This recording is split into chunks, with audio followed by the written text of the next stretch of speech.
What's up, everybody? Welcome back to Actuali Podcast. I'm Chris, I'm DJ. and today it's another episode of Meaning Making 101, our weekly live stream series in which we consider all the goings on in our world and how we may be that change we wish to see. Like, truly, how can we change this world from the inside out? Because it seems to be the thing that we have the most control over. And, society is made up of individuals. But we can be that change we wish to see, and it can rapidly spread out like a benevolent virus. Very much the subject of this episode. We're going to be covering Mr. Jordan Hall once again and his offering of solution to the meta crisis we find ourselves in. And let me let's do this first. Let's go ahead and give you a quick breakdown of who is Jordan Hall. Well, Mr. Jordan, previously known as Jordan Greenhall, is a visionary entrepreneur and systems theorist exploring the nexus of technology, culture, and governance. As a co-founder of DivX Incorporated, he was instrumental in advancing the digital video and music industries, notably during his time at mp3.com. So Jordan was very much instrumental in bringing MP3s to the public, as well as a video codec called DivX, which was the first one that actually really worked and made video possible on the internet in higher quality formats. So he's really set us up for the world that we're in now, where we have become the media. It's really exciting. We can all stream and speak to each other in high definition now, and we can figure these things out together, and we very much invite you guys to do that along with us. That's why this whole thing is always live every week, Wednesday, 7 p. EST. So that's a little quick, brief intro to Jordan once again. And just to describe this term that we're constantly using on this podcast, the meta crisis. It's a term that's used by people like Daniel Schmachtenberger, Jordan Hall, John Vervaeke, who we've done a lot of covering on, to describe the interconnected web of global crises, ecological collapse, for instance, social polarization, technological risks, and more, driven by deeper systemic issues in human cognition, culture, and societal design. So this is not just a single crisis, but the underlying dynamics that amplify existential risks across systems, often described as a crisis of crises. The meta crisis is the many existential crises facing us that compound and build on and exacerbate one another. And one great crisis that is creating quite a juncture for us as a species. It's like we got this fork in the road. Where are we going to go? Are we going to fly or are we going to fall? So, and just to briefly summarize further, the meta crisis arises from flawed systems, as Schmachtenberger would point out, fractured narratives, as Jordan Hall would point out, and a loss of meaning, as Vervaeke would point out, all amplified by exponential technology and human psychology. Solutions lie in redesigning civilization for wisdom, cooperation, and holistic sense-making, moving from rivalrous, self-terminating dynamics to a resilient, interconnected future. Sounds impossible, right? Well, that's why we are going to be covering a video from our man, Kurt Cronin, former Navy SEAL, and his brand new podcast, Making the Impossible Inevitable. Look this guy up, get out there, subscribe. Kurt's channel, Making the Impossible Inevitable. I love this title. I love what he's doing. We're going to be jumping to that video shortly. But first, let's look at a tweet that Jordan made. Oh, the blue light filter once again. All right. Watch out for blue light, guys, but also remember to turn it off if you're going to do screen share. Yeah, well, all right. Okay. It's blinding. Holy bejeebus. All right. So let's jump back. So here's Jordan's tweet. Y'all ready for this? Neoliberalism is imploding. It had to happen sometime. Liberalism is intrinsically unstable. Jordan has written extensively on this, and it seems like it is happening now, that imploding.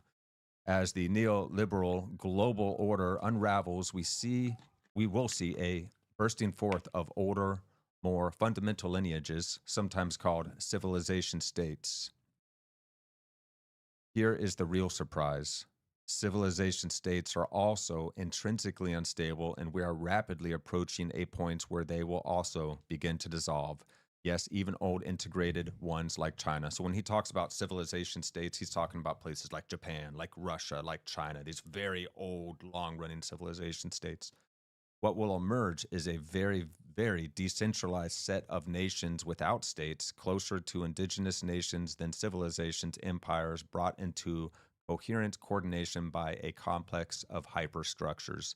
This is Jordan's proposition as part of the solution to the meta crisis that our species now finds itself in.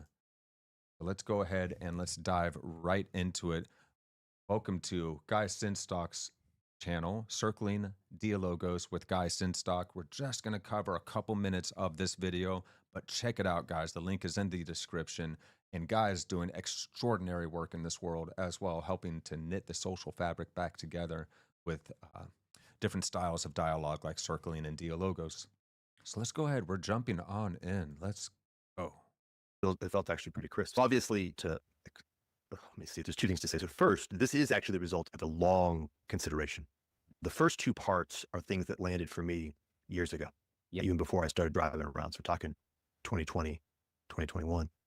But I had a whole bunch of ways of thinking about it. And then what happened is, as I was oddly enough doing two things in parallel, thinking about the nature of the metamorphosis of the church, and then over here, thinking about reconsidering deeply the nature of proof of work blockchain. Yeah. I found myself being forced to think very deeply. And over the past week or so, I actually began, maybe 2 weeks, writing out this long argument. And as I got near the end of that long argument, was really thinking about the last 2 or 3 sections, that third insight landed. And I was like, whoa, okay. So it landed as a result of all of that. It was, okay, I hadn't thought about it that way before at all. And it was quite intuitive initially. And then I had to think more and more to get a sense of, okay, this is how it fits together. So that's how it came to being. And that third one is just so I can read it. The third one is, here's the real surprise. Civilization states are also intrinsically unstable. And we are rapidly approaching a point where they will also begin to dissolve. Yes, even old and integrated ones like China. Now, the question that comes up for me, is this like kind of the whole process that you're distinguishing here? Is that a process of becoming more intimate with God? Yes. Yeah. Okay. So it's Quite simultaneous. radically, actually. Yeah. Quite radically. Radically. Yeah. Yeah. Okay. So that introduces us into the thrust of what we're going to be covering in this episode. Guys, get ready. This is, again, going to sound impossible, but I really love the way that Kurt titles his channel, Making the Impossible Inevitable, very much the subject of Jordan Kurt's conversation. So let's go ahead, dive on. Any other context you have on that, which then leads to your journey to love, and anything you want to say on that? Well, yeah, just to maybe even just continue to use the phrase. You know what? Let's go ahead and jump a little bit earlier on this. Sorry. Really? Bam, bam, bang, bing, boom, bing, a boom.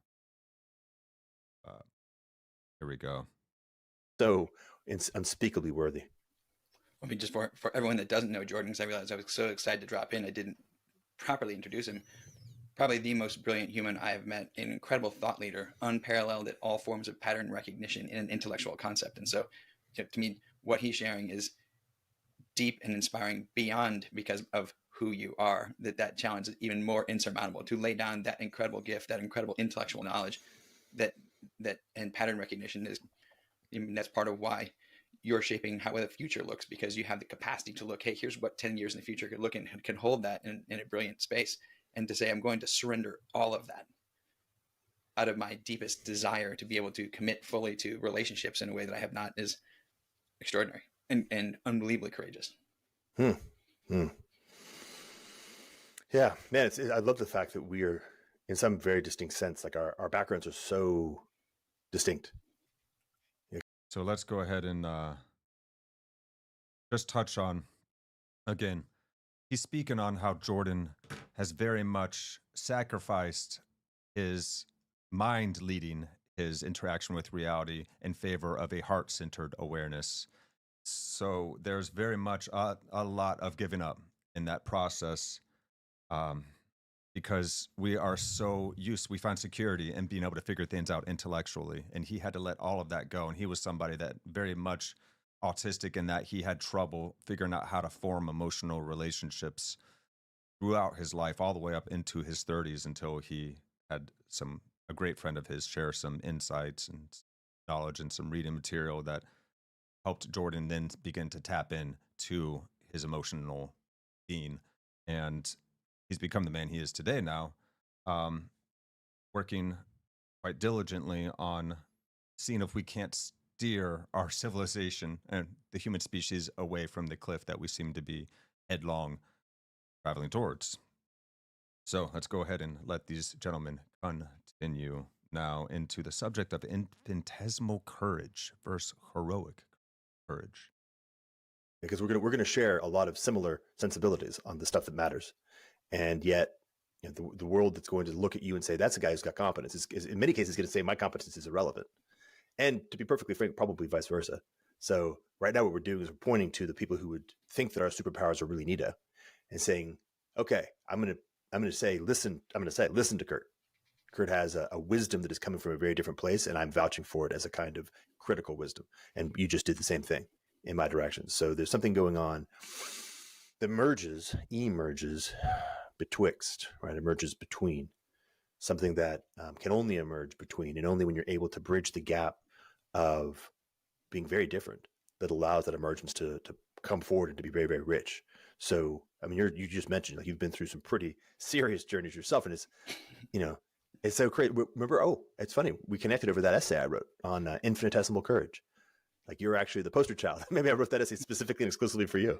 I've quoted you like 1,000 times on that. To me, it's the most powerful, because what Jordan's referencing is, in combat, I found heroic courage was actually much more present than infinitesimal courage. So let's jump in real fast. We'll come right back to this, but let's take a look at this article. This is Jordan Hall on Medium. He speaks on coarse-grained courage or heroic courage, which is the kind that soldiers or even suicide bombers willing to sacrifice their lives take on. And an infinitesimal courage is something much more nuanced and speaking on our subtle fears that are so devious. So, tools for avoidance, rationalization, distraction, repression, and self-righteousness. These are the subtle fears. One rarely feels the pangs of cowardice when sacrificing self-honesty and personal integrity in favor of the safety of some public persona. To address these subtle fears requires the cultivation of an infinitesimal courage, term that Jordan has coined. This seems to require a very high sensitivity to even the slightest twinge of the fear avoidance response, an autonomic override of that response, and an affirmative activation of the seeking response precisely towards whatever activated the fear response in the first place. In other words, fear, even and especially the most subtle fear, has to be turned from a sign of something to be avoided into a sign of something to be investigated, to be confronted. It is only in this way that the deep fear-induced structures of the psyche and persona can be identified, faced, and ultimately solved. And here, perhaps, we return to the original problem.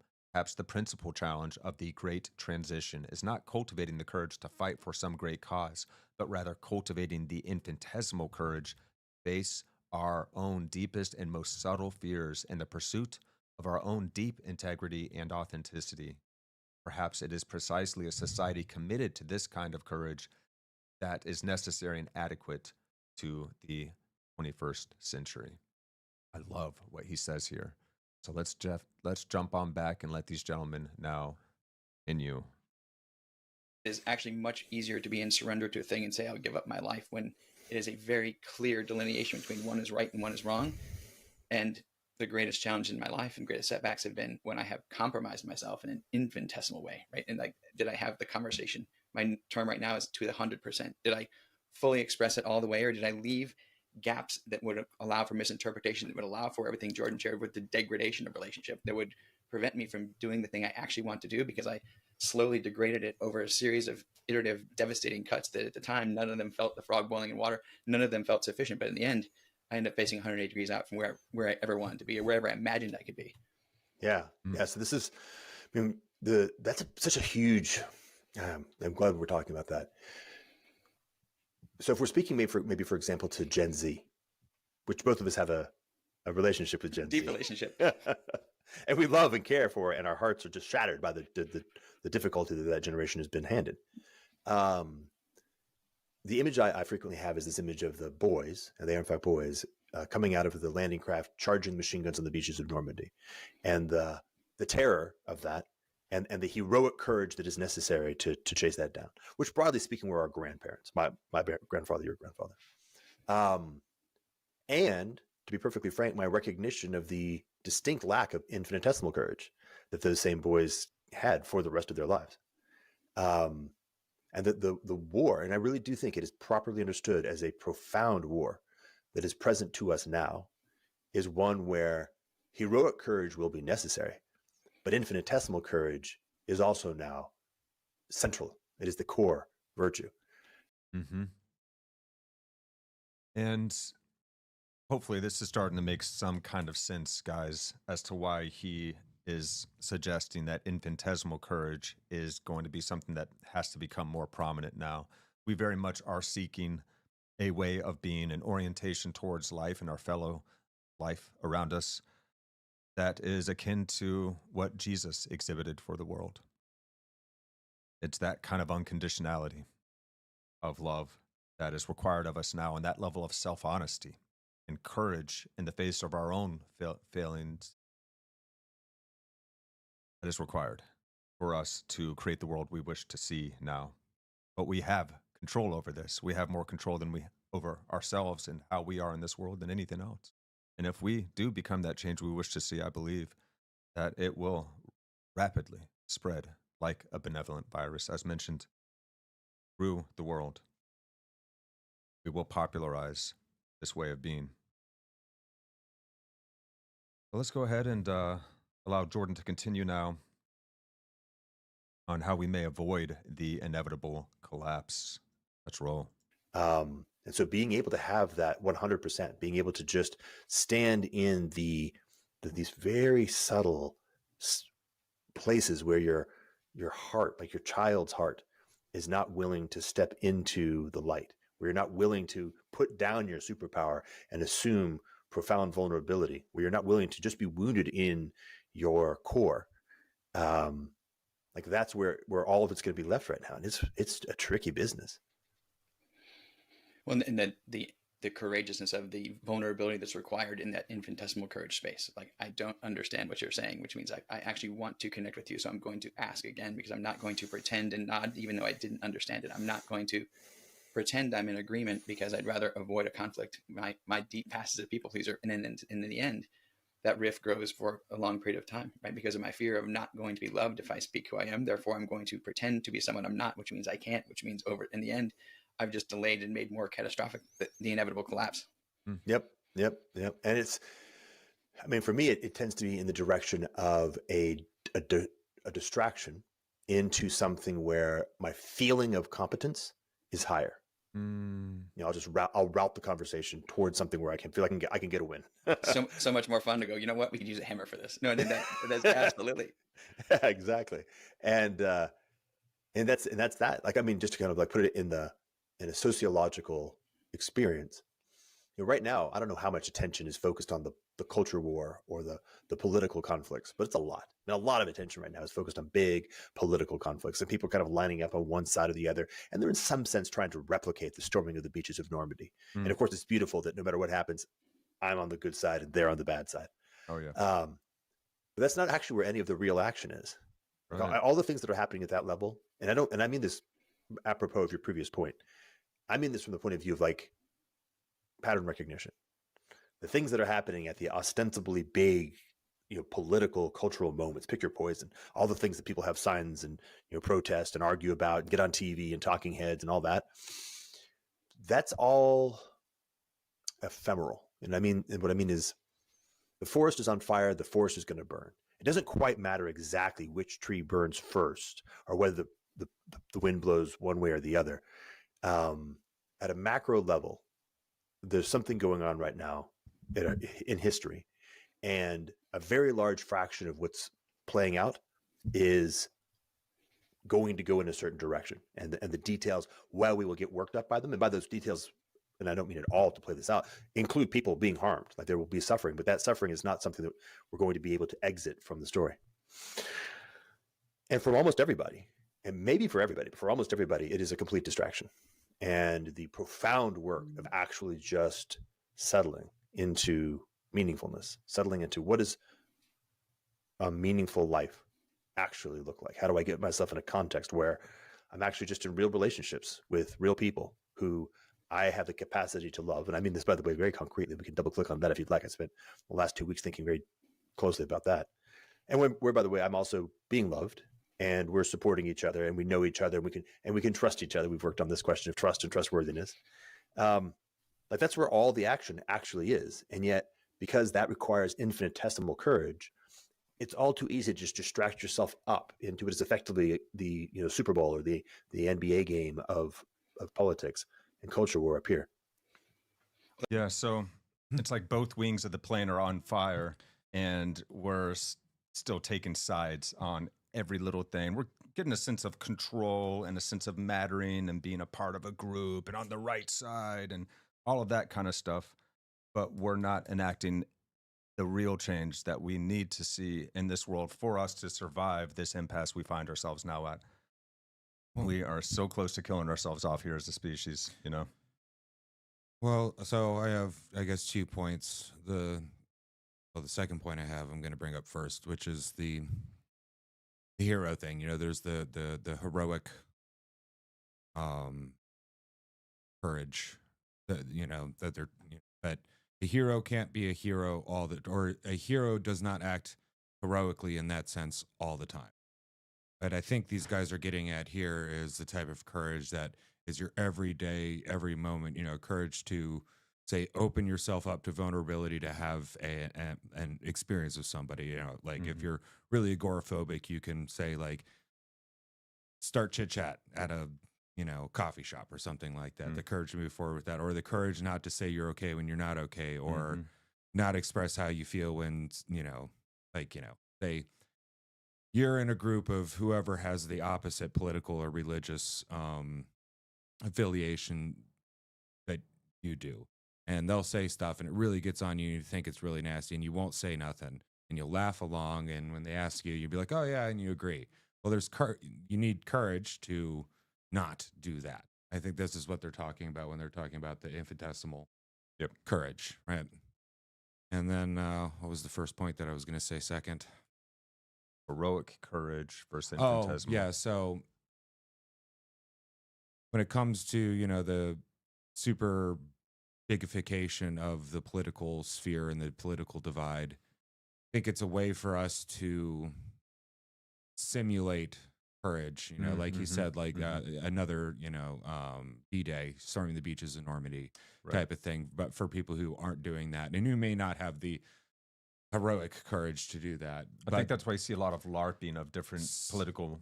So that's where we're getting distracted. We're getting distracted on that end, and it's like, well, it's may not be my time or my place or my ability to do something like that and have this big heroic thing, but I still feel the need for it. Whereas we should be taking that drive towards having that experience and having that. I don't want to say feeling. Feeling's not the right word, but I'm going to say feeling. That feeling. But you can do that. You can have that experience. So you can have the benefits of that experience every day when you do that little thing that nags at you that says like, maybe, you should have stood up for yourself, or maybe you should have like stuck to your diet and didn't have that extra Coke, or, and have the courage, or maybe you should talk to that girl or that boy or whoever, That's one thing, like if you look at, to push yourself into more social situations if you're nervous or experience anxiety. Well, I tell you what, to go down into sadness when you're depressed about something, see what it's really rooted. Well, if you look at modern dating, in like the, Gen Z era, these kids Or aren't dating, they're not talking to each other. They're not, and I don't mean like hookup dating. I mean just like, hey, you want to grab a cup of coffee? Oh, Would yeah, you want to yeah, go out yeah. sometime? Nope, it's all online, and they're losing that courage that they have. They should be doing 100% of the time. chance to even cultivate that kind And of that's courage. where the Yeah. changes should be made, opposed to Mhm. this big grandiose statement of I'm on this side, I'm on this side. It's like, no, like there's every single tiny little thing, Yeah. all of them, We're constantly 100%. lying to ourselves, hiding from ourselves, holding back the whole truth of ourselves. And we all, I believe, long to be our whole true selves in this world. That's why we love seeing people on a stage, whether they be a comedian or your favorite artist, performing, because they're demonstrating that level of vulnerability and courage out of the love of something. And that's so attractive to us. We are enthralled by it. It pulls us in. So, but we all have that capacity. And I think that that's one of the great gifts that great comedians and artists share with us, is that they're giving us permission to show our whole true selves from the heart as well. So Yeah, we've well, gotten all the way up to 22, 20. Okay. So now we're going to look a little bit more into surrender. So let's let these guys jump ahead. Oh, Well, that's why I definitely want to double click on love, both of our favorite topic, I believe. But first, I wanted to make sure we captured, because I think all those distractions are the desire to pull it into the known universe of, what I heard you say is you had this known universe of pattern recognition, and you transcended into the unknown universe, or descended. You went through that valley of despair of I'm going into the unknown, and that courage you had because of your incredible intellect was extreme. And so I loved it. Did you have any sense of I'm jumping off a cliff? Like for me, every time I go through one of those portals, I feel almost totally. like, I'll call it, I'm going to die if I go through this portal. On the other side, it's always, oh, well, that was easy, but it requires full commitment to step through. And so if you said, what is one of the greatest challenges I see in the world today? The greatest challenge of anything that has been impossible to me is because I was not willing to surrender to that which I don't know. I wasn't willing to be vulnerable. I wasn't willing to open up and say, can you help? Right? The hardest question for someone that struggles with their identity and their worth. And I thought I was a human being, therefore I'm only valued for what I'm doing I thought I was a human doer instead of a human being, right? Where I'm valued for existing. Mhm. So I'd love any other context you have on that, which then leads to your journey to love, and anything you want to say on that. Well, just to maybe even just continue to use the phrase, the frame of heroic courage and infinitesimal courage, the frame of I'm going to die, or I'm willing to die. And the thing that's crazy is that you're dying all the time. yeah, every day. When you transition from one moment to another moment, or more specifically from one identity to another identity, some significant part of you, particularly a part that really, really wants to be the whole of you, guys. is in fact dying. That's really the case.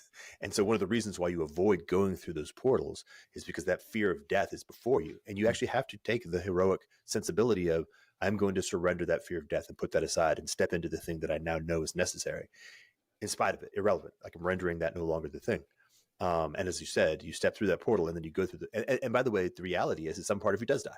But the one who's on the other side of the portal is okay with that. It's like, okay, that was Thank heavens. Yes, thank heavens. That was a proper choice. And now I'm somebody where a lot of things that had seemed utterly impossible are now just part of reality. Like not even easy, but just are what is. And this is that's a serious thing. That's exciting. I love that. They just are now. They just become a part of reality. Once you pass through that portal, but it takes full commitment, no holding back whatsoever. It's a complete trust fall forward. And the courage to go from the known to the unknown. To travel in the area of the known where you are strong and competent, you have all this intellectual knowledge that would be very comfortable for somebody like Jordan. He had to go completely into the unknown through the process of self-realization. We'll speak on a lot on this podcast. Them deep, dark waters, Yep. There's dragons in them waters. And, well, no, I'm not going to try to sound like Jordan Peterson, but he has a thing or two to say about, having to fight your dragons. Right. And why dragons are in every culture and what that is. It's our primal fears with wings. Right. Yeah. It's a combination of predators. It's got like fangs. It's got claws. It's got wings like birds that used to like steal our babies. And yeah. So in the physical sense, snake also of this necessity, you could think of, you got a, tribe or village of people, and they, we don't have cars, we don't have fast travel, we don't have any of that. There's only so far you want to go out away from the safety. But in order to really benefit your community, say like you would have to go out and brave the wilderness that could kill you to like say like hunt or trade or find new resources, that stuff. That's the caveman physical way. Then there's the internal psychological way, and that's really like it's honesty, but it's like It's a vulnerable self-honesty. yeah, it's like the most vulnerable self-honesty when you're being honest with yourself and you're going through this portal, which is into the dark. You're willing to, see, okay, what works with me and what doesn't. And then, I'm not going to say kill it, but allow it to die as you move through. Bear your whole soul to the light of awareness. Stop keeping that portion of you that should die off alive. Stop keeping it alive because we call it baggage. We carry our baggage with us, right? And it's weighing us down. So we let the light of our awareness shine on all of that baggage that we hold inside. Let it see everything. Bear our whole soul to that light of awareness. So you gotta take account of what's in that baggage, so you can be like, okay, I don't need this parcel, don't need that. Where the process of self-inquiry is so helpful. It's a meditative technique where you just watch the thoughts and sensations, emotions, and all things as they arise in the awareness, in the consciousness, and you just look at them kind of detachedly, in the sense that you're being attentive and watching the thoughts, but you're not allowing yourself to get emotionally carried away with them or follow the train of thought. You're more watching them as phenomena, like leaves in the wind, clouds going by in the sky, just noticing them. And then you somehow automatically see from where those different concerns and thoughts stem, which is very interesting. We get to know ourselves better and how the thinking mind ticks, and we get more space and room around our thoughts so that we can more actively respond to things rather than just react to them, to the emotional weight of different thoughts. And there is a peace and a blissfulness and a serene stillness behind all thoughts and sensations in this awareness. So it's a very welcoming place to dive into, and it's depthless, so you can go deeper and deeper and deeper, and there's no cap to that enlightenment process. And that is, of course, what Jordan is inviting us into. So another thing, there may be dragons in the deep, dark water. It's scary in there, but what do dragons have? They have gold. They have treasure. They have treasure, yes. And it's dangerous to go in there, and it's a wise thing to say, hey, don't even go mucking around in the dark in the dangerous areas. But you don't really get to have that hero's journey without that either. It's like the question mark boxes that Mario hits. Sometimes he gets rewarded some gold for asking questions. Sometimes he even gets a vine up to a higher level of reality where he can bounce on clouds and gain a bunch more treasure and insights. It's like these questions are answers, or the coins are like answers to one's requests. Sometimes you might get a poison mushroom, or sometimes you might be careful. You just might get the embiggening mushroom. That just makes you twice as big and able to, able to jump over things and crush through things that were impassable before. Yep. Super. But still, sometimes that's a bad thing when you're too big to fit through the small hole in that one level. Clever. So, the impossible becomes reality, and we are surrendering to completely that fear of death and allowing ourselves to pass through the portal and find that it's completely fine on the other side. In fact, it's amazing. It was much easier than one expected, but it was so hard to make that step, to let go completely in order to make it through. So let's go ahead and now get into the subject of spiritualized ego, because this certainly is a common trap that 99% of us probably that get into meditation or self-realization practices of any kind are going to encounter. Here we go. It's a serious challenge is to be able to surrender your fear of death and be able to step through the portals that are afforded you, and just continue to go through this process of self-transformation. And I can make it, there's a subtle point here that's very, very delicate, and it's not necessarily everybody's, but there's some people, of which I'm a member, who say, oh, well, that's okay. I will now craft an identity around surrendering my fear of death before portals and going through portals. Do you get that? What happens there? You guys catch that? We can make an identity of being one who finds portals and goes through portals. We can develop a spiritualized ego. And you see this a lot. It happens. It happens to all of us that go down this path. We're trying to eradicate the ego, then we develop a spiritual personality, and now we're attached to and identified as that personality. Such an easy trap to get lost in. Oh yeah, and really hard you one to get see, out of. Seeker people, the light workers and the seekers and all, yeah. all this stuff. They're just The new ageification of meditative cultures. well, and you have to be wise and rather courageous to get back from going through a bad portal Mhm. and shattering yourself, because that does that. That's gonna. I won't say every other portal, but there's going to be a lot of portals, like stages or periods of time that you move through in life that are going to break you. Yep. It's not all sunshine and rainbows. Now there is eventually something very good about that, but you have to be okay with being broken and being able to not be completely destroyed by it, or go off into this weird egoic realm of, yeah, everything's great for me while your life is utterly falling apart, and then you're constantly clutching at some other thing, opposed to keeping track of where you've been, where your portals are, how much baggage you got on you, versus from where you started, what is that baggage? Start the process over again. Yeah, it's such a great point. Meditation is definitely not all butterflies and bunny rabbits. Well, even beyond meditation, it's a lot of blood and guts. Well, It's even really beyond meditation, this is a waking life thing too that you can do. Yes. So yeah, in your meditation, you may get I'm a dreamer, so I don't meditate, but I dream. So it's basically the same thing, but I'm going through the process, but it's every day. Okay, maybe you're agoraphobic, you don't like people, and then you go out around people, and somebody's dog gets hit by a car right in front of you. Yeah. Right. But you got to hold up and keep going and be like, okay, well, that really sucked. I'm completely broken. The poor dog. Turns out the dog was fine, but you don't know that because you turned around and you head right back inside. Yep. And are you going to let it break you, and are you going to stay there, or are you going to go back out and be like, okay, well, maybe I'll go out when there's less traffic, and go out and adjust too, because. Well, that's why, like you said, it's to become part of life.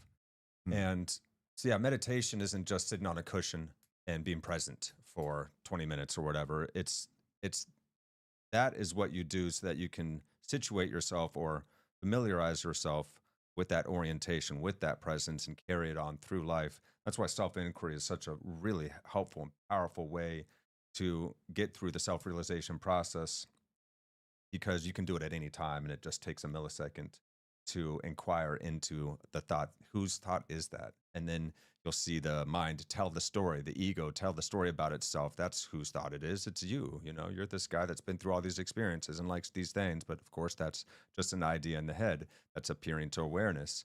Who has the personality? Your awareness. What is that thing? And that's the process of self-inquiry, is continually diving into what is this strange phenomena of awareness that we all share, that is so perfectly clear and clean and serene, even as thoughts are rising in it. The awareness never changes. It is just pure, clear, and aware. That's a beautiful thing to bask in and to live from. And that's the flow state, is when you're living from that, you are in the flow state. It's thoughtless. It's perfect. Everything is seamless. It just happens automatically. It feels like you're watching yourself while you do it, so on and so forth. And so the impossible becomes reality. We confront the spiritual ego with humility. Let's go.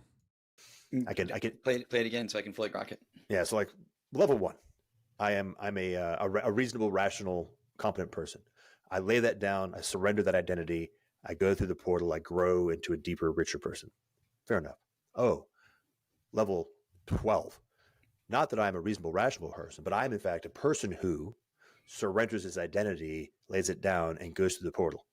Well, how can you surrender that? Because that's already who you have identified as. That's a very tricky trap. So we'll leave that to the side. It almost becomes significance logic on its own. Exactly. There's a handful of people who we know for whom that. And also, this identity isn't a thing that's just you. Mm-hmm. Yeah, you have an identity. Everyone else and everything else that identifies you as well. That's true. So how you would get rid of that, that identity of I'm the one who lays down identities and goes through portals, is to open yourself up to other people identifying you. They might call you a kook. They call you a yogi. You know, the yogi does not call himself a yogi. It's the other people that identify him as yogi. You're letting go of what so- people think because you care for the truth. Well, just allow them to have, Whatever. have their say in whatever your identity is, because it really doesn't. Doesn't I guess matter. the goal is like, well, I'm not an identity. I'm a bunch of identities all nested in each other. Well, I you have know? an identity, Yeah, or I yeah, have a nest of yeah. identities bunched together. Yeah. Who is the I that has that? Well, It's descriptionless, yeah, ultimately. but functionally speaking, realizing that, okay, well, you're a son or a daughter, and maybe a brother or sister. So you got child. That's an identity that, well, you've come from somebody else. Sibling, if somebody else came from the same people you came from, and then eventually parent, if you go down that route and you have children. So those are identities that you don't choose to be like, I identify as. It's like, no, it just is. The child sees you as What's parent, interesting is we right? delineate between but mother, father, parents, child. To get back to what you're saying is there's something behind that all of those can layer over top of. Yeah. And that has the reference point, the personal reference point, right? Yeah, who is the you that has the identity? And that is the great mystery. That is what we delve into, and we find that, oh my God, it's just one continuous process from the birth of the universe to this planet to its outgrowths of self-aware conscious extensions of itself, like earthlings like ourselves, that are now wondering where we came from and who we are. We delineate between, earth, mother, father, child, and ourselves now grown from the child, but it's one continuous process. We are a part of this one interconnected whole, and we can know that intellectually, but that is actually something that can be experienced the deeper you dive into that ground of awareness. And I think it's what we're all here for. That's the final maturation process for a human being, to where it becomes a true whole Homo sapien sapien. It has graduated to the level of self-transcendence, and it is now realizing that it is an inexorable part of everything and everyone around it, and it feels like if someone else gets hurt, it literally is getting hurt itself, because it feels the oneness with everything. That is the level of unconditionality and love that we need to get to as a species, and it has been exhibited for us by people like Christ, Buddha, Ramana Maharshi, so on and so forth. And this is something that we are all capable of. We've just lost our way, and because we have such powerful minds, and that they are useful. The bifurcation of the left and the right brain is immensely useful, but it's like the servant has become the master. The analytical mind has begun to rule over the creative, heartful side of ourselves, and it has flipped us on our heads. And that's why we feel everything is upside down and so destabilized. We don't know how to work together in large numbers with this level of egoic identity. Well, and things are just so fast, too. So fast, yeah. The technological advancement has certainly exacerbated the Yeah. issue. Yeah. Now we're being really manipulated by our egoic sense of self. Well, I mean, everything's set up to build that portion of Oh, yeah. yourself. And, everything's about We're encouraging identity narcissism now. in our world. Are you this group? Are you that group? Yep, yep. Does your group have any names or cool sayings that go with it? Or what do you do what do you do that sets you out from everybody else when everybody else is concerned with doing something that sets them out from everybody else? Because what seems like it ends up happening, people used to, do mohawks and dye their hair funny colors and like, wow, they stand out. And now it's just normal. That's just a liberal. Yeah. You know what I mean? Yeah. And it's just like, now you don't stand out, and everybody tries to do the same thing, but then eventually it morphs into everybody has half of their head shaved and the hair going over. and oh, well, I'm It's going like to a wear ripped uniform. up jean jackets, Yeah. so I don't fit in with everybody else. And then everybody's doing it, And now it's happening faster and faster and faster, and you got to get on it quicker and quicker and quicker, and it takes you further and further away from your heroic duty in your day-to-day life. Yeah, absolutely. Yep. And And, is I'm the not slippery complaining slope. about it. I'm just observing it. You know what I mean? This is what's happening. Yeah, I mean, there's reason for us to absolutely initially be disturbed and upset by what we see happening in our world. Once we take a step back, though, and we get a good look at things, we realize this is just part of the growth process. We are doing so much better than we think as a species. We have certainly become much, much more docile than our primate cousins, and we do all kinds of beautiful things to entertain one another in this world now. And we are quite selfless sometimes. In the cases of emergency, you will see a perfect stranger rescue another perfect stranger's life, diving in front of the bus to, the child kind of things. They still happen even in this super divided world we now find ourselves in. So now, what is a solution to the spiritual ego? Oh, shit. Humility, of course, and yeah, we're all small screen here the whole time, guys, but that's fine. You're mostly listening to us here anyway, but we're about to get back into this video. So let's go ahead and jump back in and look at the growth of Jordan's love and how he realized suffering is, of course, intrinsic to development of meaningful relationships in this life. Let's go. Is the place they're stuck. And it's a really, really tough one to get out of. But for most Zoomers, they haven't gone there yet. And in that case, I would just recommend humility. Just take the humility of being who you actually are and don't worry about trying to formulate an identity. Just have a character and have relationships. Yeah, others will. My guess is anyone that's Others listening will identify will you know just this fine. from your presence. Yeah. But do you mind sharing what it's like going from the slight warm feeling in your chest to the explosion of what you feel now? What is it like? Well, actually, so first order, it's really hard. It's really hard. I would imagine it's like trying to So pause you this got real into an quick. accident. I want to give a preface to this. I was going to say That warm thing in his chest. So basically, he's come from a place where he was like all intellect, no feeling, doing what he did, programming, very autistic in that way. Yep. and didn't have the feeling, and was talking to, I think it was a friend or a therapist or something like that. A friend who is a therapist. Who I is a believe. therapist. Yeah. So Yeah. was talking about that, and he's like, okay, what do you feel? And, other than just normal body stuff, it's like, well, there's this warmness in my chest. And it's like, yeah, that's a start of a feeling. Yeah. And so it's like he Yeah. started going down Explore that that road further. so basically he is a very mechanically minded person that decided to jump into this from another dominant electrical organ or, Yeah. in our body. So, and anyway, that's the preface to the warm chested thing. Thank you for doing that. Yes, Yeah. excellent. All right, so we're rolling back.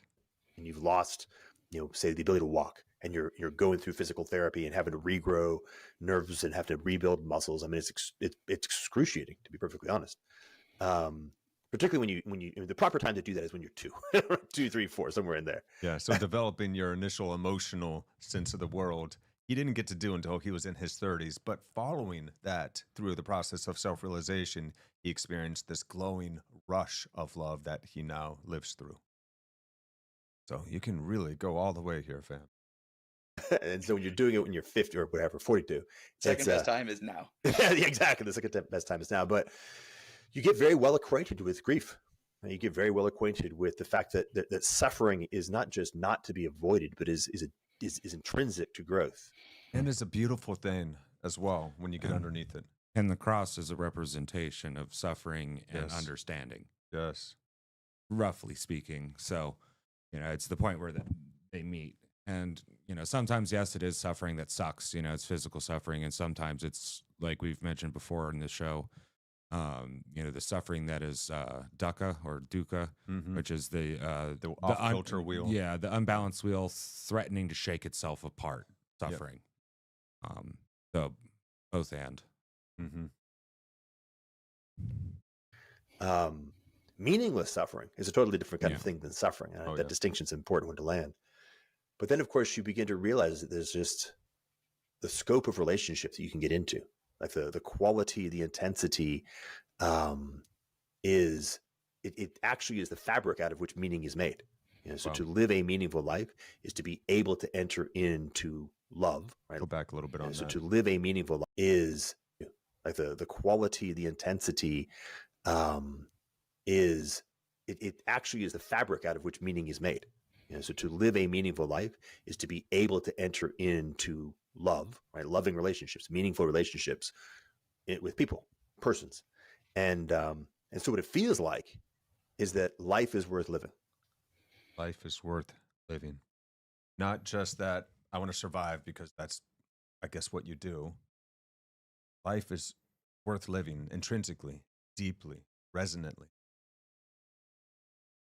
And that's why it's living and life and Mhm. alive and like living isn't just like you can have a body hooked up to a bunch of machinery that keeps it alive, but that's not living. Living is like a Mm. verb, right? Ah. You live, Good distinction. live for the day. Yeah. Live to eat to live. I don't know, but Mhm. you live, you do. It's a doing thing. You do. You don't just suffer through for no reason and just do enough to just survive and stay. Living is also growing as Yeah, well. So, yeah. and then And we're trying to even get beyond the doing part into the being, the pure beingness of Mhm. it, where you're no longer attached or identified as the doer. yeah, and Yeah. being is a certain type of doing that's like beyond doing. Yeah, You right. It's know, like it's trans doing. Yeah. Yeah, transit. It's Yeah. beyond doing. It's still like when you're being, you're still verbing, right? But if you're doing know? from the being place, Yeah. you're going to be so much more optimal and accurate at everything that you do. Yeah. It's flow state. Well, I guess that's the primitive place is the being place. When you're a kid Yeah. and you sit on the log and you're looking out on the lake and you zone out and it's perfect and you can kind of hear and feel everything that's going on around you without focusing on one thing. That's we were all capable of doing Yes. that without much Yeah. thought back in the day. Yeah. See a kid just looking at something, like looking at the bug. Yes. It's like Inquiring.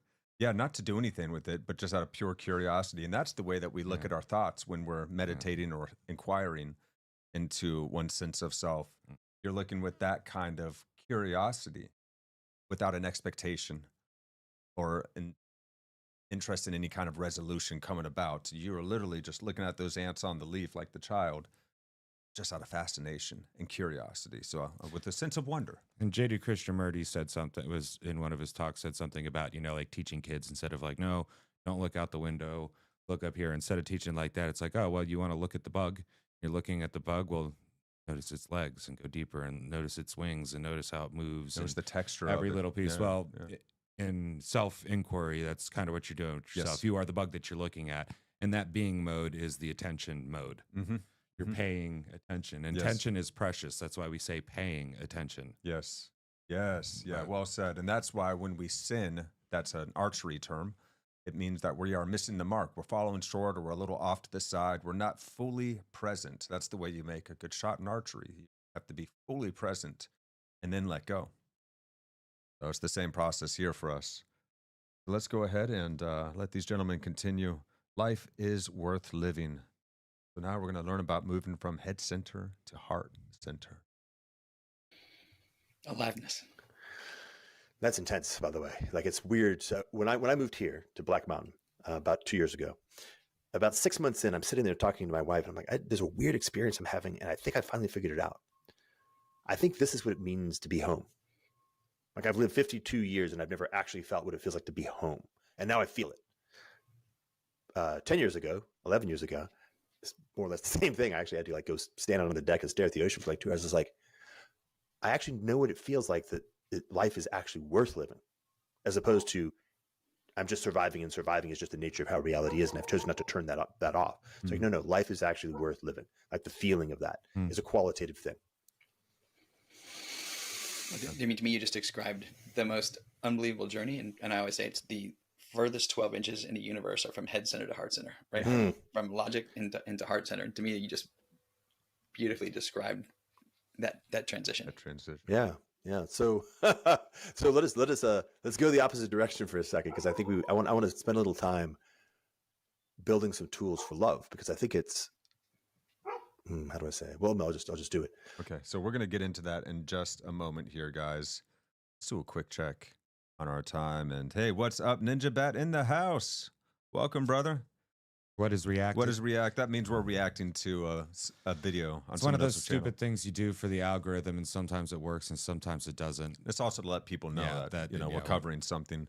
And, by, of course, covering these people, we are trying to help popularize these individuals and the work that they're doing in this world. So make sure you get out there, you like and you subscribe. Jordan Hall, he is linked in the description, as well as Kurt's channel here that we're covering right now, Making the Impossible Inevitable. Guy Sinstocks is listed as well in the description.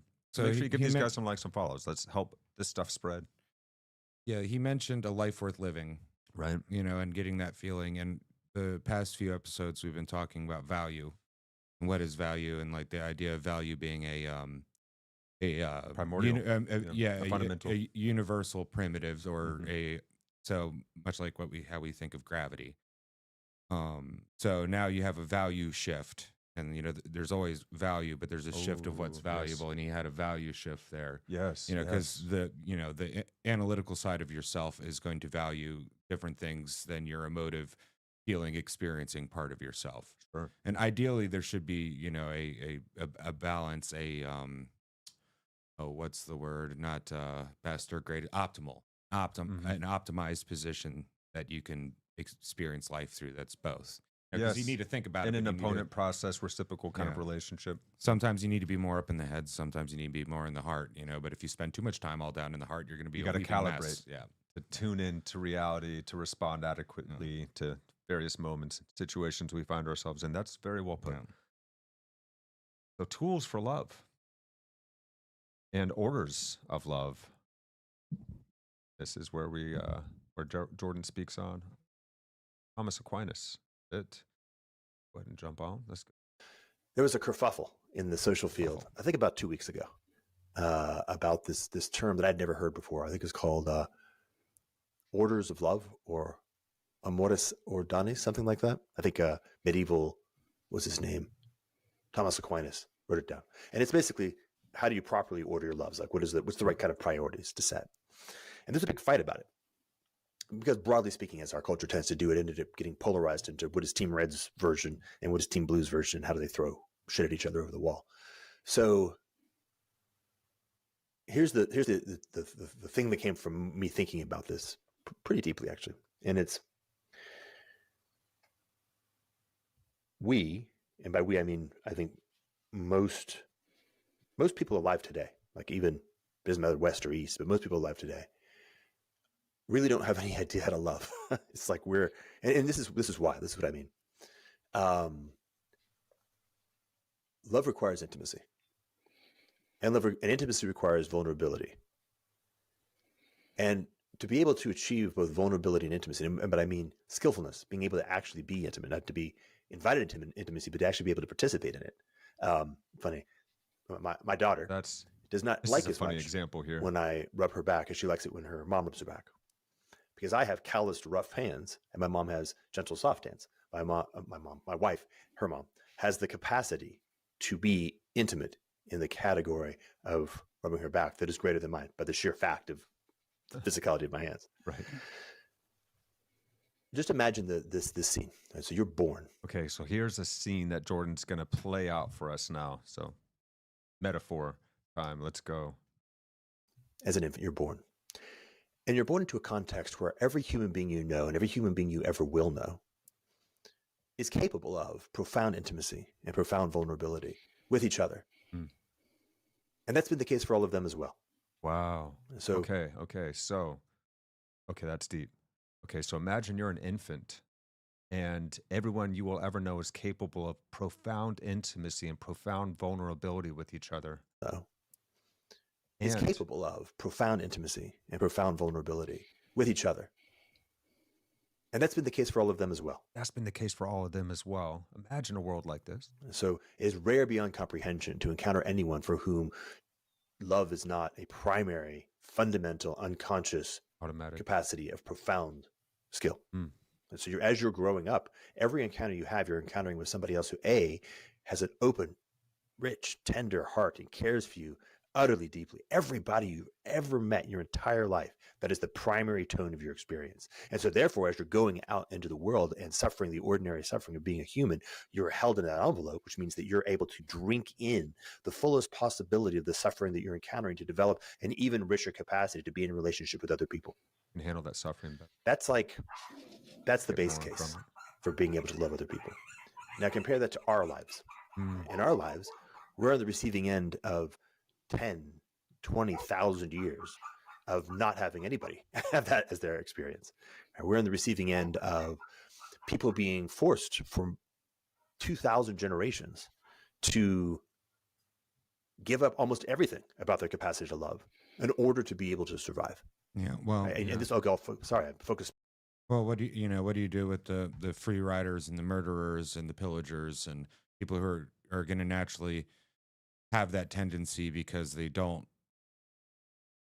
follow what you follow. Say you live in this, beautiful idyllic community where everybody's ultimately openly vulnerable and intimate with each other, and first off, it'd be a very honest society, and it would be a very safe society, but it would have to be basically a monoculture society,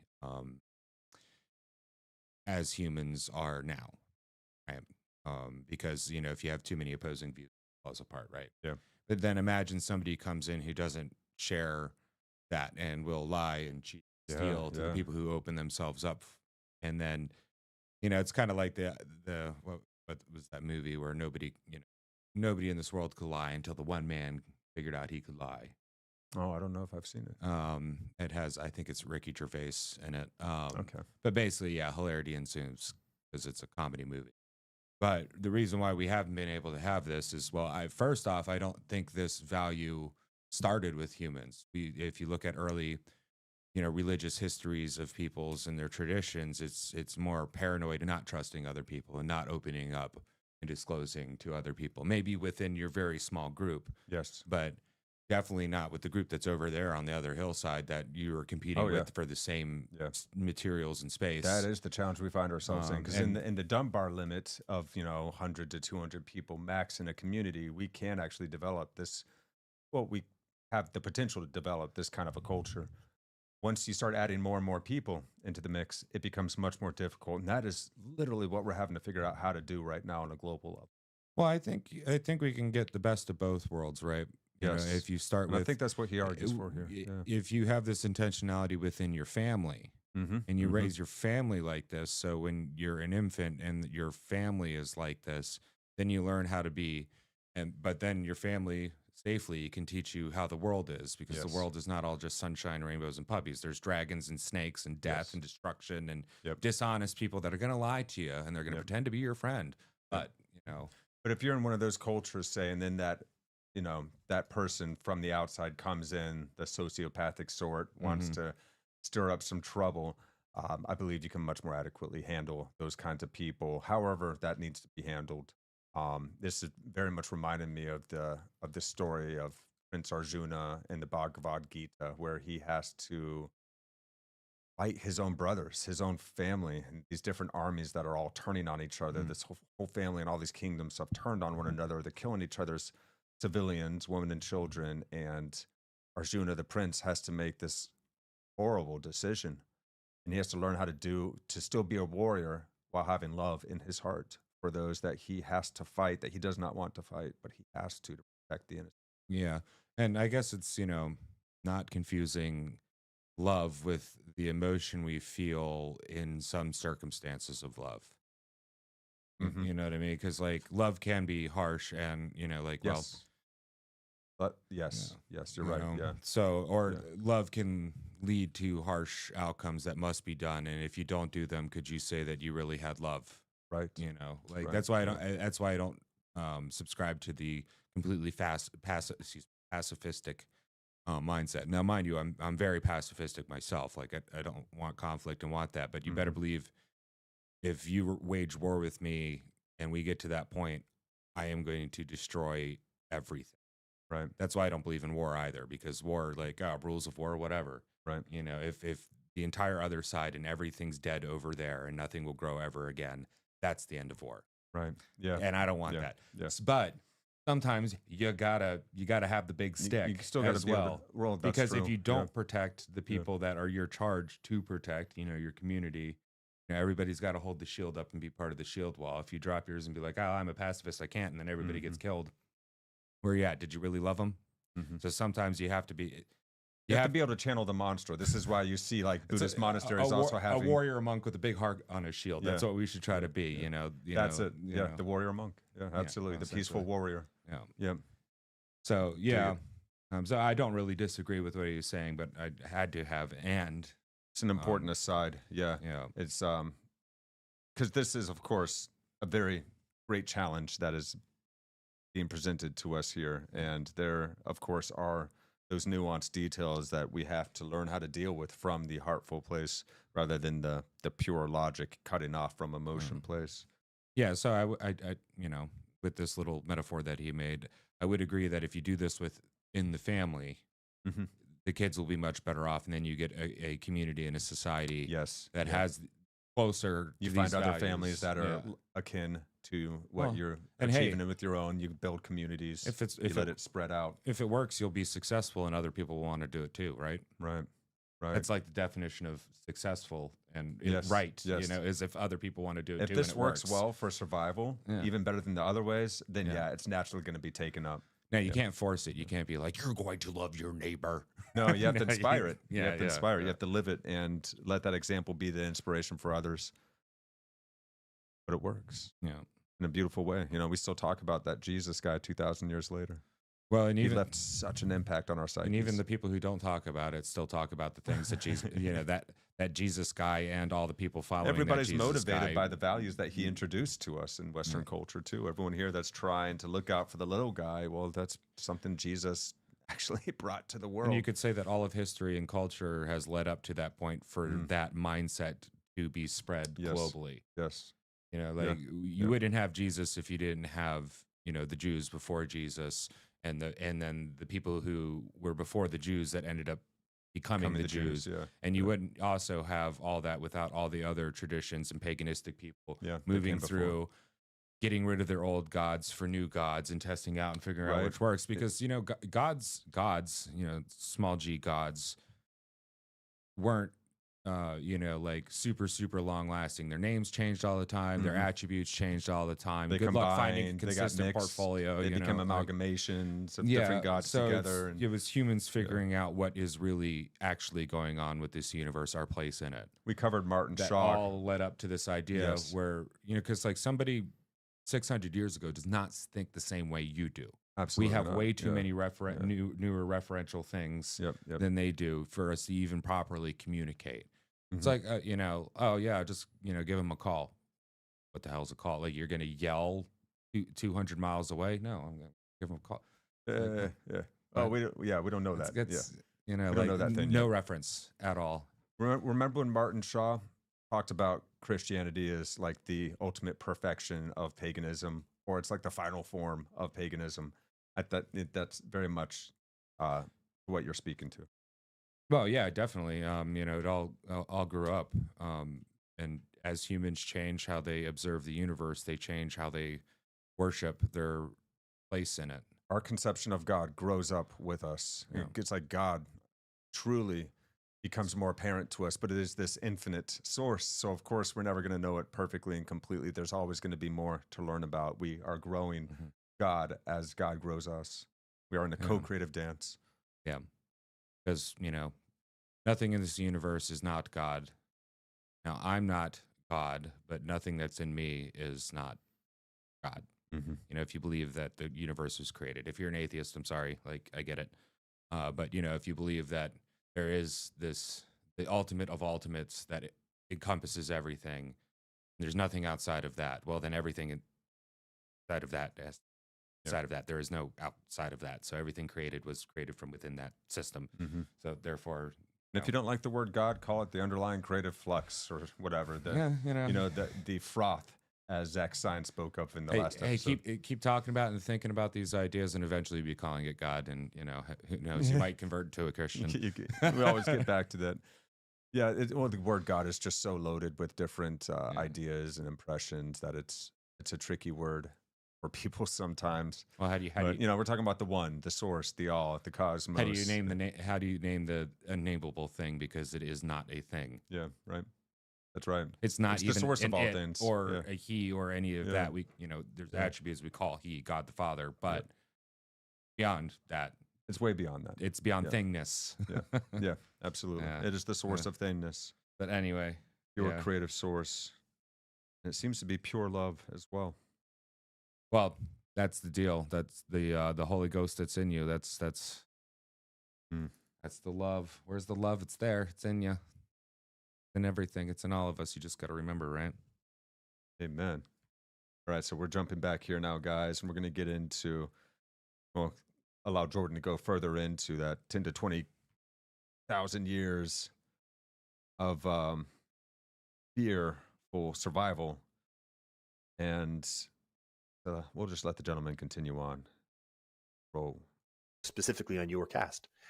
There was a terrible moment in human history when it became discovered that if you convert boys into killers, you can kill your neighbors. And by the way, take their women and turn their children into your children. Your neighbor will do the same. And about 3 seconds later, if you don't convert your boys into killers, you will be killed by your neighbors and your line extinguished. And a bomb went off where that fated decision propagated out through the entire human species with very limited exceptions, those who were protected by vast oceans. All the way up to nuclear warfare. Yep. And of course, right, if that is one of the core elements of your cultural code at the very bottom, then love is now pushed very much to the margins. So it's important for us to actually accept the reality, like really understand the reality that we are something like 1/1000th the instrument of ordered loves. That is, in fact, our actual proper inheritance. Because we've seen it exhibited by people like Jesus and Buddha and so forth. So we know it is a potential for our species. Yeah, and also in the ordering of, first you love yourself and your family and then your friends group and then your community around that. It's an orientation of that. You also occupy a very tiny sliver within that whole relationship schema as well. And interesting enough, since we are communal creatures, there's a bunch of overlaps that happen as well. So if you imagine radiating circles out of this order of loves and a hierarchy of loves, if you will, from each individual, and then there's intersections. Well, you and this person, are you sibling? And then, you have yourself and your family, that's pretty close. But what if it's, your best friend from high school, live down the street, who goes to the same church as you, and so then there's the orientations that refract. Well, they refract, and then phase in between each other, and everybody has that, and you're just a speck in all of that. But also, like throw a bunch of pebbles in the pond. Yeah. Yeah, and even in those great loving relationships, we still hold so much of ourselves back. Yeah, sure. Well, and also we're a speck in the pond. And we don't know how to do that with the rest of the people out there that we have to get to know to be able to love them. Yeah, and we're only achieving a small percentage of what we could actually really do with it. Yeah. With love. Not the, all you need is love, but, the love that makes, persons out of an animal, like the human animal. It's the love that makes them into another person, right? And actually humans really need this. We'll die if we don't get it when we're babies. So that's right. Yeah. Yeah, we covered that in Vervaeke's Awakening from the Meaning Crisis lecture series. Excellent series y'all should check out if you have not checked it out yet. We covered the entire 50 lecture series on this podcast, so you can find that here as well. I find it helps to learn along with other people, so you can see how other people break down or try and understand something. We were definitely, I know myself at least, was fumbling and flailing all over the place trying to keep up with Vervaeke, but it really increasingly came together the further we got through. And we did a good job, I believe, of staying disciplined enough to try and really try hard to understand exactly what this man was trying to teach us. And we treated it was life-changing. We treated it as a college lecture or a university lecture, and that's what it was. He just didn't have the time to put it in his his schedule for students. So we got to take it for free. Hey, and so can you. And you can take it with us if you want to yell at our bad takes and misunderstandings. You can. Yeah, join us. Yeah, get into the comments. Tell us where we're wrong or misunderstanding something. We can all help enrich our understanding together. I just want to know what's true. I don't care about being right anymore, man. You got to let that go, We got to let that go and just care more about what is true and good for one and all, man. Who cares if you're wrong? You just found out that you were a little bit off on something. Now you've upgraded your information. Now you know better. And that's good. There's nothing wrong with that. And we get so identified with our ideas, and we want to always seem right or on the right side of history. What a mess we find ourselves in here. It's a funny game. So yeah, let's check the time here, fam. Are we getting towards About 8:15. 8:15? Okay, Let's yeah, get let's close to roundup let's time. go ahead and round it down. We're gonna continue this next episode, a little bit more of this conversation between Jordan and Kurt on making the impossible inevitable show here on YouTube. And then we're gonna bring in a little bit more as well to further elucidate this idea that Jordan is putting forth. Much respect. Thank you so much, Jordan Hall and Kurt. Now let's do our good news roundup, fam. There's so much crazy, bad, distressing news in this world. And so we're hoping to share a little bit of uplifting news once in a while here. And so, we're going to take the opportunity now. End of every single episode of Meaning Making 101, we're doing this good news roundup, fam. Check it out. Please send us ideas for good news in the comments, because we're having a hard time finding it. It's hard to find sometimes, man, because if it bleeds, it leads. Not trying to be a doomer or nothing, but dude, right. So this is so cool, man. Check this out. The immense complexity of a brain is mapped in 3D for the first time. Exquisite forest. Quote, check this out. During the last 7 years, a global team of more than 150 scientists collaborated on the most complicated neuroscience experiment ever attempted, and they've released their findings this week. From a tiny sample of tissue no larger than a grain of sand, the Microns Project completed the first step towards the goal of, once thought unattainable, building a functional wiring diagram of a portion of the brain. a portion of the brain that's the size of a grain of sand. Literally a grain of sand. So now that they've published their findings in Nature with a collection of 10 studies, the 3D wiring diagram and its data are massive, 1.6 petabytes in size, equivalent to 22 years of nonstop HD video.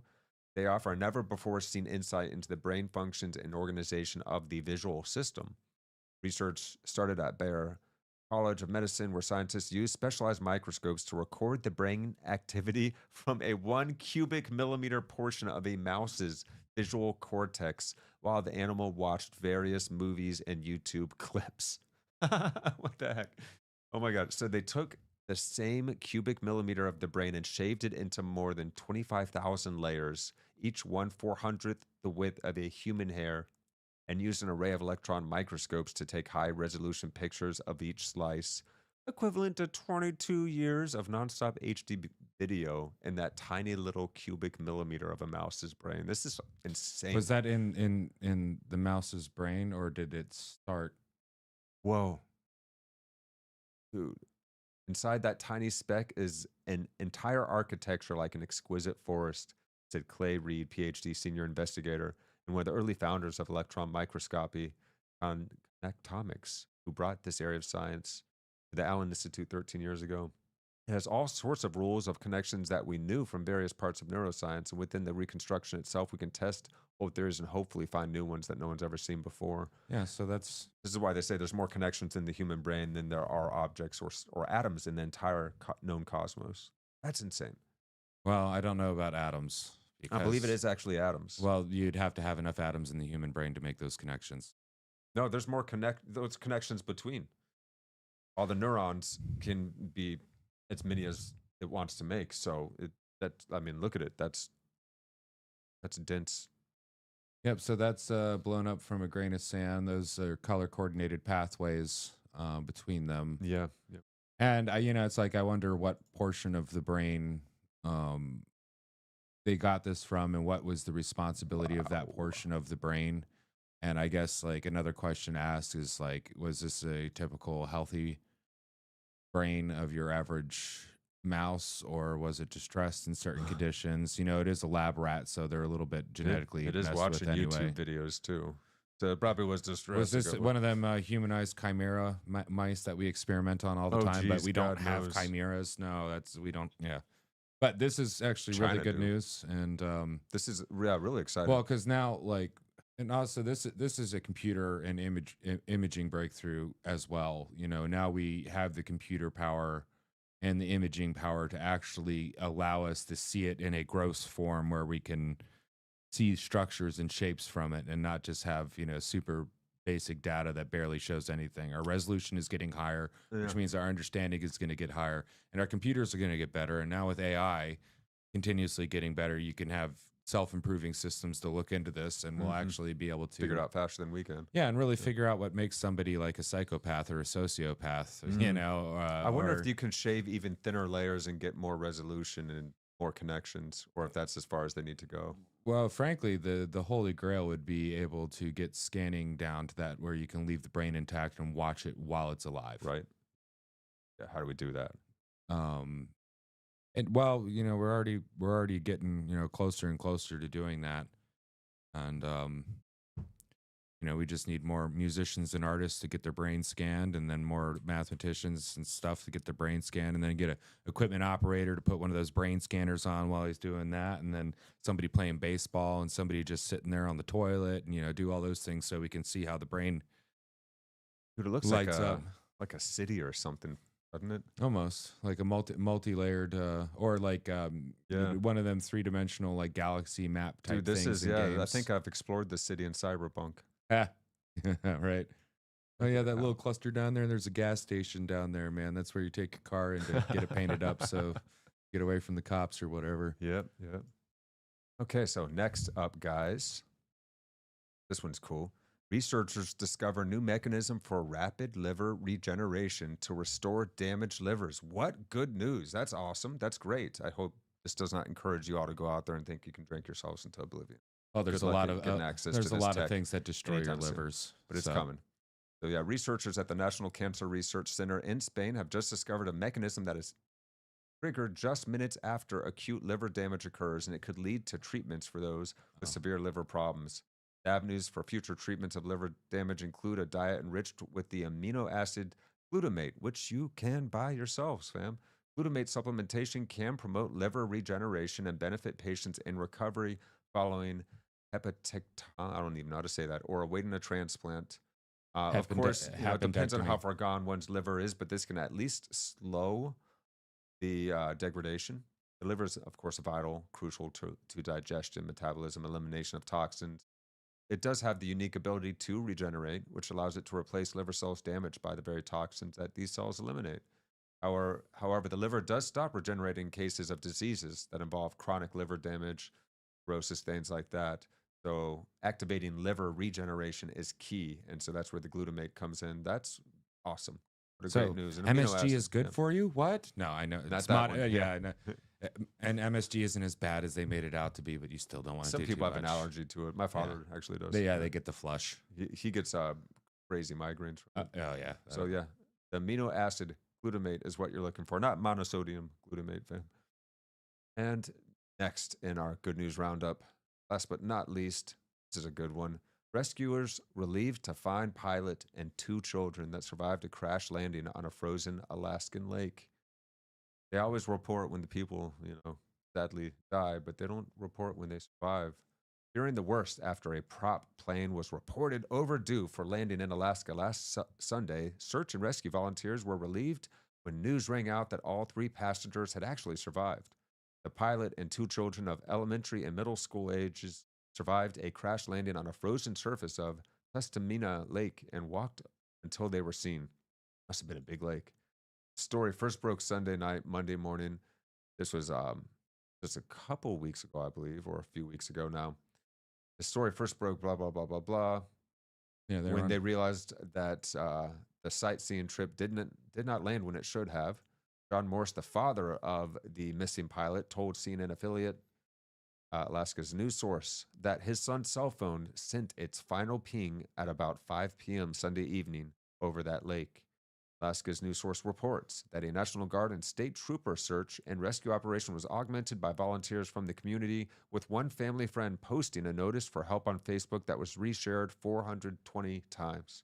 Eventually, it was a Good Samaritan who saw the plane wreckage and 3 people walking on the frozen lake that helped rescuers find them. Oh my God, an example of when social media actually did something good. Awesome. The 3 survivors were taken to Kenai Peninsula Area Hospital and treated for non-life-threatening injuries. Yeah, a little bit of frostbite, Yes. maybe some whiplash. Yep, Dale Eicher was one of the locals who heard the call for help. With a background in assisting search and rescues, he went up in his own plane to look for survivors, but had barely arrived at the last known location before he heard over the radio that 3 people had been reported found. So cool to see how everyone came together. So he says, I called the troopers immediately because I was still in self-service, and I knew it was a really good chance that the guy that had found them was not in self-service. So good job on this guy. He said, I was really shocked. I didn't expect that we would find them. I didn't expect that we would find them alive for sure. It doesn't always turn out this well. Great news. Hey, yeah, you know, people being cool and being heroic when they need to. You know,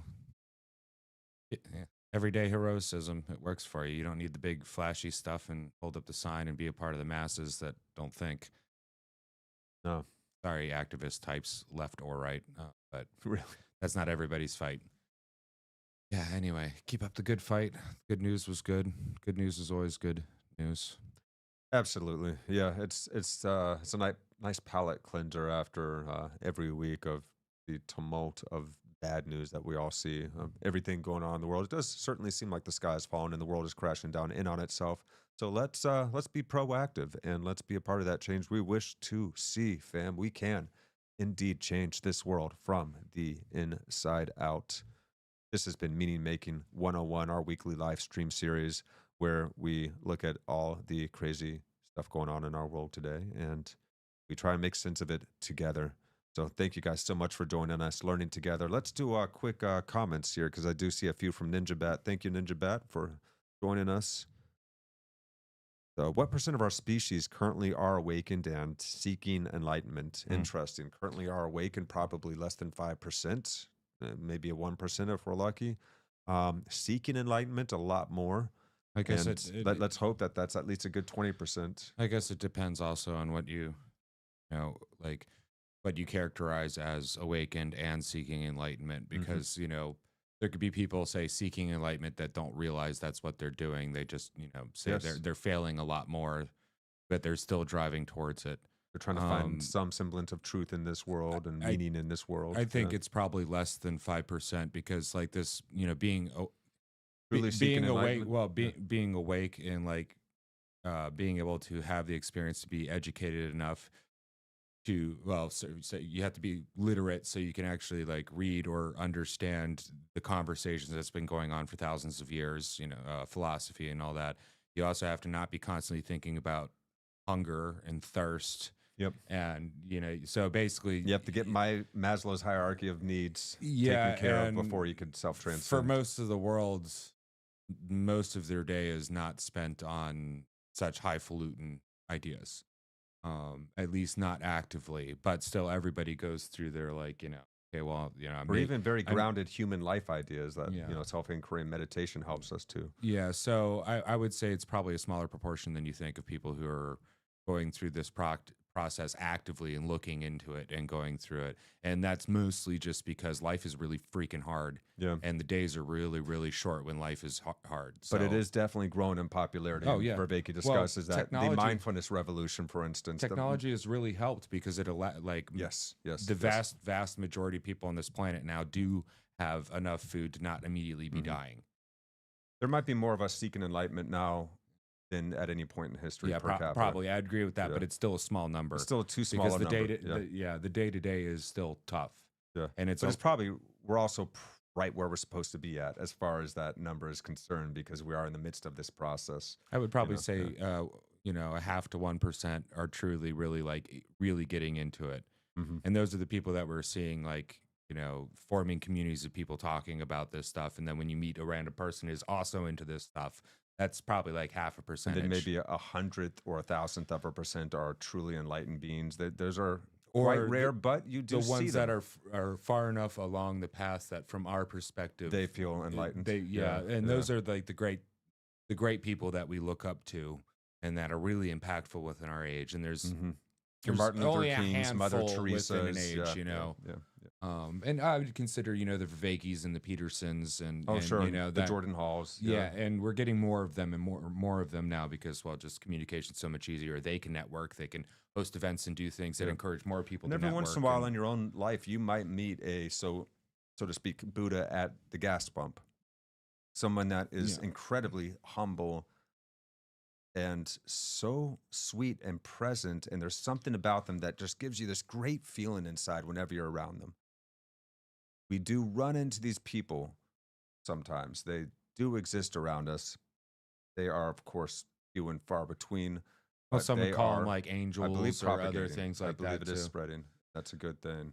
Yeah. And that's of course that's the natural track of evolution too. This is a capacity human beings have access for self-transcendence. We can transcend a psychological sense of self and become much more optimally able beings on this planet. So yeah, it's there. It's there and it's waiting. It's for all of us.